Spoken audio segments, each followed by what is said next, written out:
Kitab Suci Tao Te Ching dan Pembabarannya, Bab 30.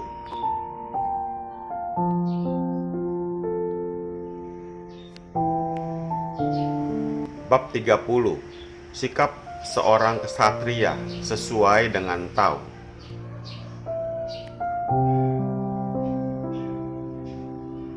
Satu, raja yang mengayomi atau melindungi rakyat seluruh negerinya dan sesuaikan dirinya dengan Tao tak akan menggunakan kekuatan tentaranya untuk menaklukkan manusia di seluruh dunia.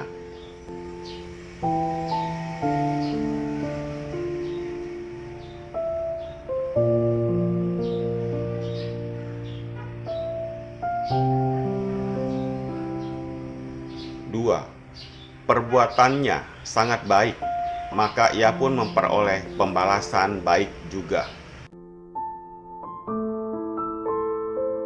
Tiga, di mana bala tentara ditempatkan, di situ tanahnya akan dipenuhi oleh kerimbunan alang-alang dan duri.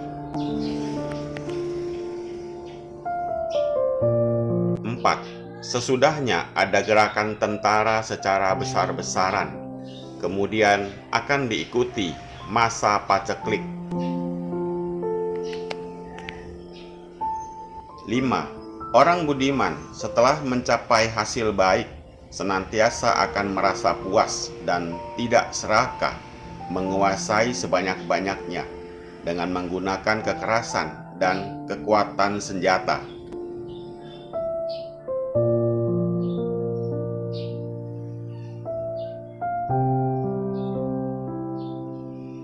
6.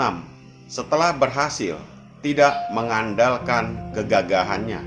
Setelah berhasil, tidak membanggakan pahalanya. Setelah berhasil, tidak menyombongkan dirinya.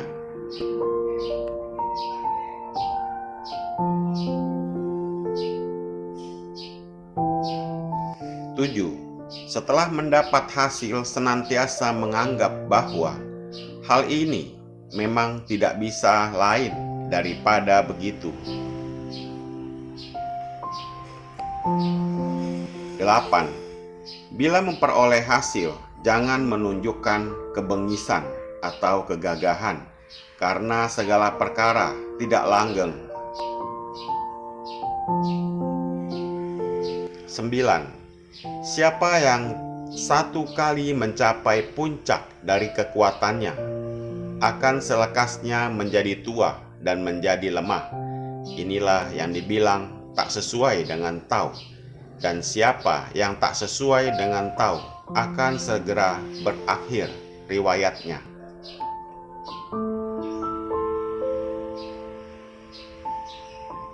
Sebagaimana telah diungkapkan oleh Lao Tzu dalam pelajaran-pelajaran terdahulu, bahwa Tao adalah bersifat langgeng dan abadi. Siapa sesuai dengan Tao akan hidup kekal. Sebaliknya, yang bertentangan dengan Tao akan binasa.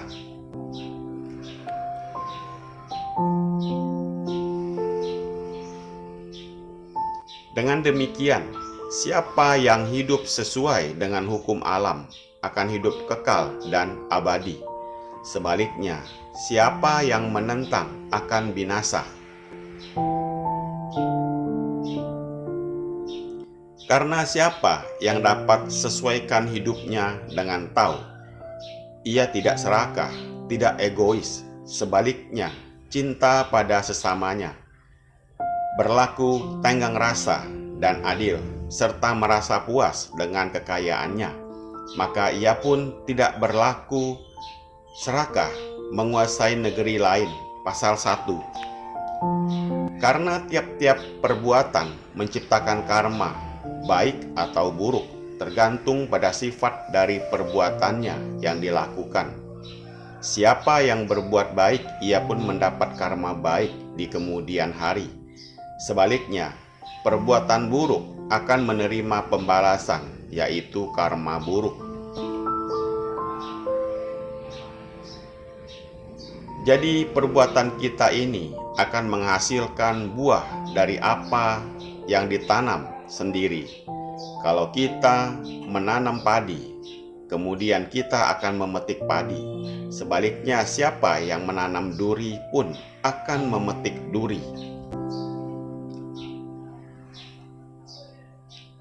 Maka orang yang menjadi sebab dari timbulnya bentrokan atau yang sengaja menyulut api peperangan, berarti ia menciptakan karma buruk atas dirinya di kelak kemudian hari. Karena peperangan mengakibatkan keruntuhan dunia dan mengakibatkan kemiskinan dan kesengsaraan seluruh umat manusia. Pasal 2. Bila suasana sudah menjadi gawat, peperangan akan muncul di tempat-tempat strategis. Tentu ditempatkan tentara. Tetapi di mana tentara ditempatkan, penduduk di tempat itu merasa tidak aman dan seringkali menderita gangguan.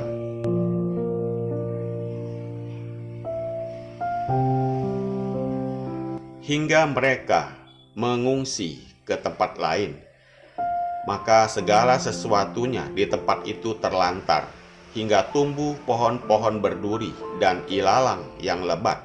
Pasal 3.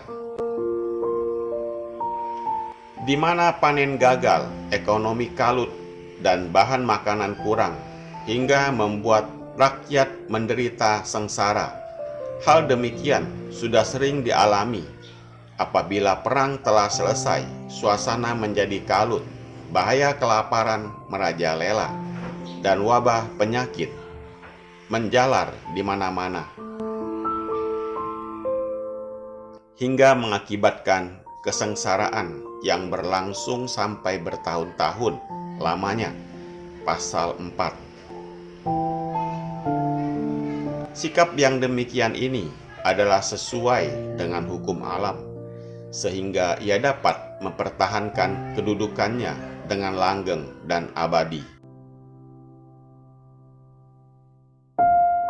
Sebaliknya, orang yang loba, yang tak bisa puas dan senantiasa dengan serakah menguasai sebanyak-banyaknya, pastilah akhirnya ia akan jatuh dari kedudukannya dan segalanya musnah.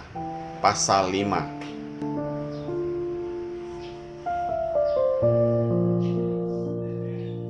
Sifat merendah, sopan santun, tenggang rasa, tidak angkuh dan tidak sombong adalah sesuai dengan Tao.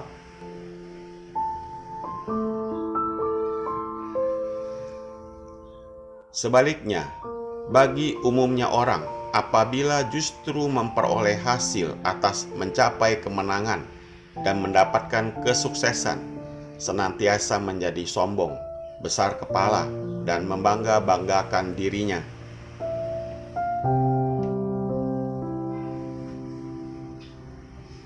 Sehingga lupa bahwa dunia ini bersifat fana, tidak kekal, dan senantiasa berubah-ubah, sehingga dengan cepat ia akan jatuh dari kedudukannya.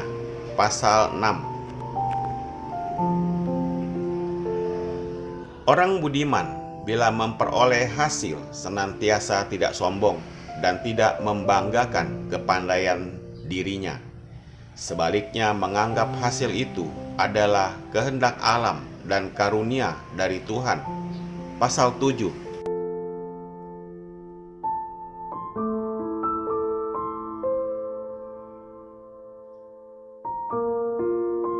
Dalam pelajaran ini, Lao Tzu menunjukkan sikap seorang raja budiman yang sesuai dengan Tao.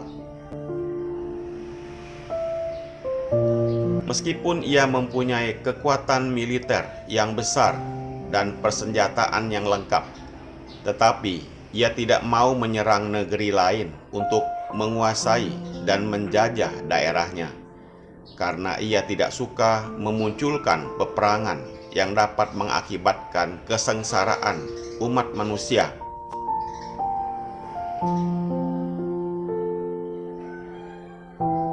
Demikian pula apabila ia telah mencapai sesuatu hasil, ia tidak menjadi sombong, membanggakan diri dan menguasai sebanyak-banyaknya dengan tanpa merasa puas. Bahkan sebaliknya, ia tidak mau menunjukkan kebengisan atau sikap yang sewenang-wenang.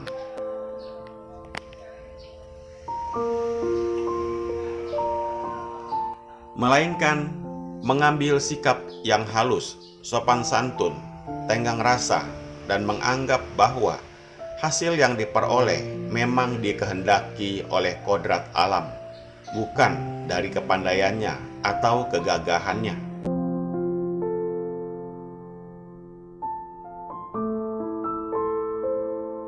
Orang yang demikian ini oleh Lao Tse dinamakan sesuai dengan Tao, hingga mereka dapat mempertahankan kedudukannya dengan langgeng dan abadi. Sebaliknya mereka yang setelah mencapai puncak kekuatannya lalu berlaku sewenang-wenang, dengan cepat ia akan menjadi tua dan lemah hingga jatuh dari kedudukannya. Karena siapa yang tidak sesuai dengan Tao segera akan tamat riwayatnya. Pasal 8-9. Semoga bermanfaat. Terima kasih.